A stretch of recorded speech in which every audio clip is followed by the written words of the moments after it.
Hey, what's up everybody? It's RC with RC's Outdoor Gold, and today we're going to give a little bit of initial impressions review on the Sram AXS.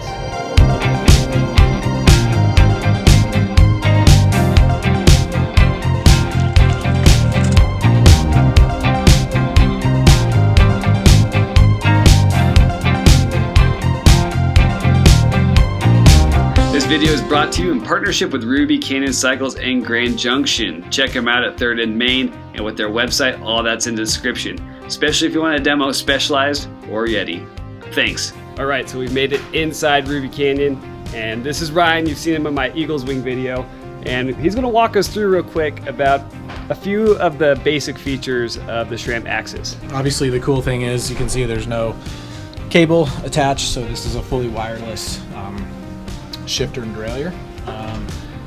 It does everything that normal Eagle does, but I think it does it a little bit better. It's quicker and more precise shifting. It takes the human error out of the equation. I've got probably 15 good rides on this setup. What's different about this system is that you have to have the app to pair the shifter and the rear derailleur together. Shifter and the derailleur each have a button on it when you initially set it up. Push those, so after you download the Sram AXS app, it will find those two components on your bike. You connect two of them, and then in that app you can also custom tune your shifter. So if you want your shifter to downshift with this button, you can do that. If you want it to upshift with this button, you can do that. So basically that's as simple as one button in the app swapping what the buttons on the shifter do. Well, cool. And then the other thing that we're going to notice is that we're going to have batteries here, and they're pretty easy to take off. And then this came with a separate charger. Yeah, so when you buy it, it's going to, at least the complete group, it's going to come with a charger. And yeah, the batteries are small and light. It does directly swap with the wireless reverb that's coming out. So. And then this is, I mean, kind of an all-weather proof kind of deal here. I mean, they're mountain bike components. So. Sweet. That's kind of a cool feature here. And then what about the battery for the shifter up here? The CR22 battery in there. It's a standard watch battery. Very easy to find. Sweet.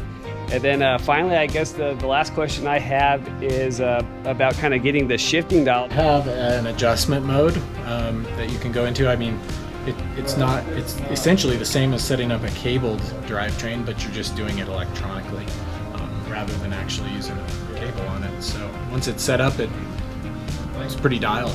Works good. One of the things I like the best about it, and it functions about the same. You know, you click one, it goes up, but if you click it quick, it shifts quick.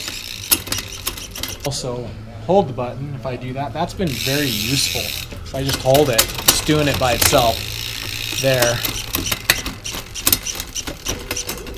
So you don't have to have like the full-on Sram XX1. No, you don't. At this point, that's the only way you can get it, is to buy a complete group. But it will be available, they say, individually. It's time to go get out of the trail and actually try riding this thing. Thanks, Ryan. Yeah, man. All right, let's kick this ride off on our climb trail called Petitcast. As far as button configuration on the shifter, to my right here, I have up to move up the cassette, as in getting a lower gear, and down to move into a higher gear. I think there's a couple ways to think of it. With kind of like a standard Sram shifter, the button to move into a higher gear would be on the bottom, so this is kind of a good way to shift gears and familiarize yourself with the setup.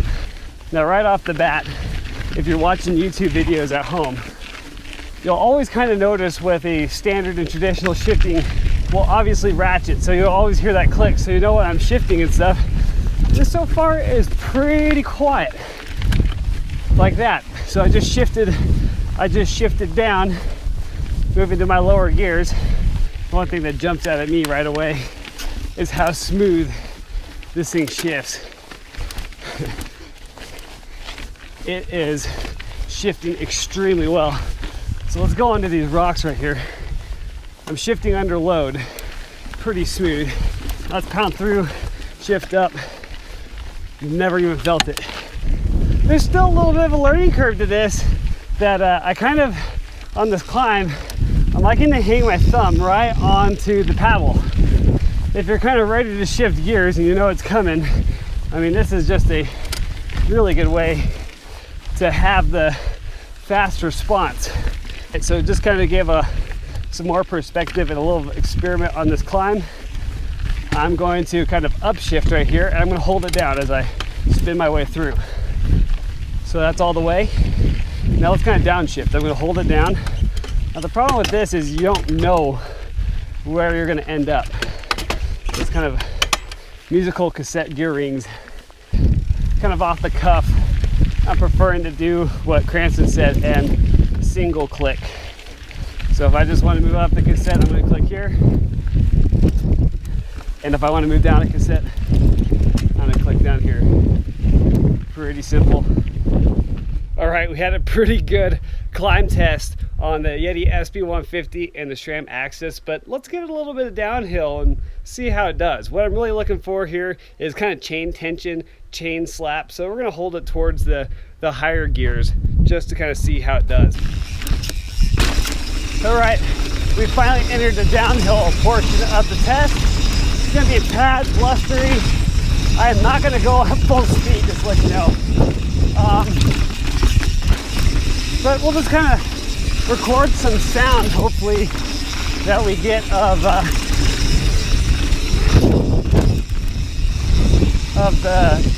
shifting rear derailleur. So far, I'm not hearing much fatigue slap. I mean, Cranston really has this bike dialed, by the way. Oh yeah, I like that.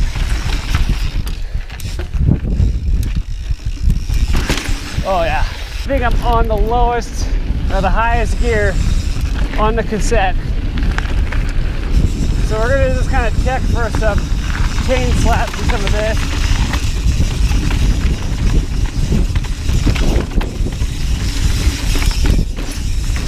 When I was coming up the hill, I was reaching for that paddle again.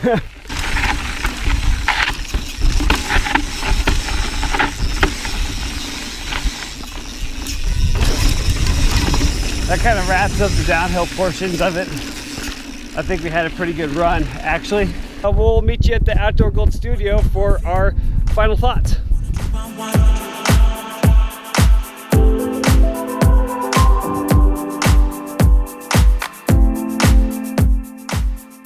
All right, I made it back, and we are going to dig right in to my final thoughts on the Sram AXS. All right, so I condensed a couple main points just for an initial review. Number one, I can't offer a perfect review on this. So first off, post-ride, I was really impressed initially with the shifting and all the way through.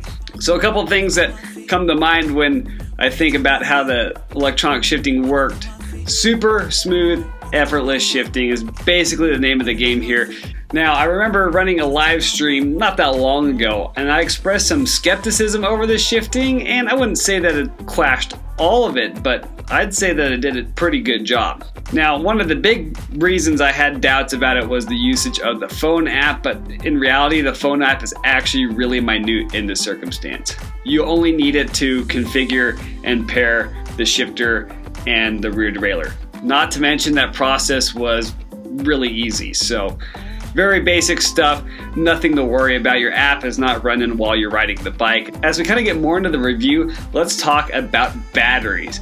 Now, if you were to get an AXS, and number one, being a YouTuber, I have a lot of batteries. I mean, a lot of batteries. But there's kind of a couple things that I would, of course, ask you to consider going into the Sram AXS. Number one, I would recommend carrying extra rear derailleur batteries, and if you eventually get the dropper post, to carry the same battery that works between the rear derailleur and the dropper post. This is really going to come through on longer rides. So shorter rides, maybe not, but on longer rides, longer days, absolutely yes.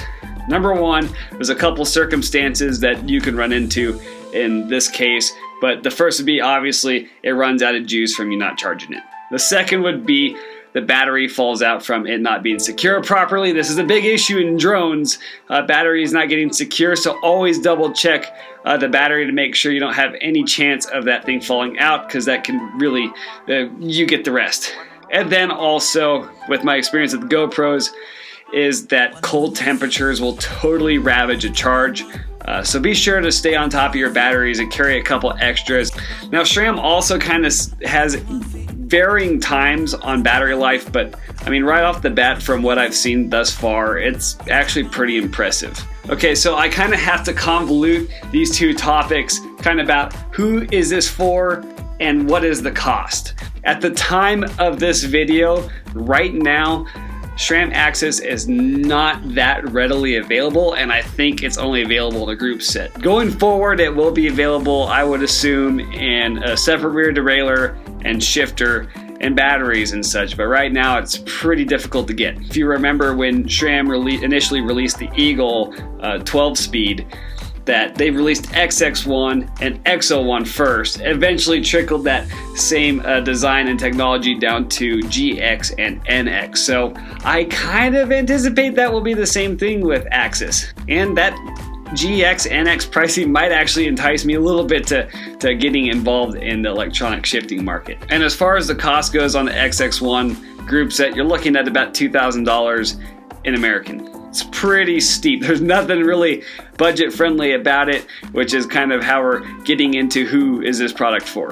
Right now, in the present, in our current situation, I believe that the SRAM AXS Eagle is really for more advanced and pro riders or individuals with higher budgets that are seeking incredible performance, because I mean, that's really what this does deliver. Advanced riders, pro riders, and people with higher budgets. I don't see this being the main targeted block and audience for SRAM AXS. 2 years from now, I think that they probably will expand their reach and their interest in other consumers for electronic shifting, but in the present, this is where I think the market is. Now, there's kind of a reason why I say this is more for advanced riders, and with the current state of SRAM AXS availability, there's a lot at stake with a really expensive rear derailleur hanging off the rear derailleur hanger at the back of your frame. And again, that's why I'm going to punt this to advanced riders. Advanced riders are actually pretty conscious about where their rear derailleur is, as well as their stanchions, probably because they've scratched a couple in their time riding bikes. But that's kind of the main issue there. Finally, this is one for our boy Johannes out there. One of the great benefits of electronic shifting is the ease or the lack of work it takes to spool a conventional shifter. This is going to be a great solution to anyone who suffers from pain in the tips of their fingers or their thumbs, versus something that is very arduous, like springing up and loading a cable pulling a conventional shifter. It's just really easy to work. Kind of has a rocker on it. I didn't notice this until the end, but you could actually kind of grab a hold of the grip and then you could tap down on your index finger and configure that in a way that you want. But at the end of the day, there is an exciting future for electronic shifting and mountain biking. So saddle up. This could be a land of pioneering going forward. And before we leave, tell me in the comments, is electronic shifting the future? And if it isn't, what is? There's a bunch of other cool options out there. And finally, if you like this video, be sure to hit that thumbs up button, subscribe, and smash that notification bell so you don't miss any topics in mountain biking. This is RC with RC's Outdoor Gold. We're signing off. Do me a favor, have a good one, and there's always a special place in my heart for anyone that shares my videos. I appreciate it.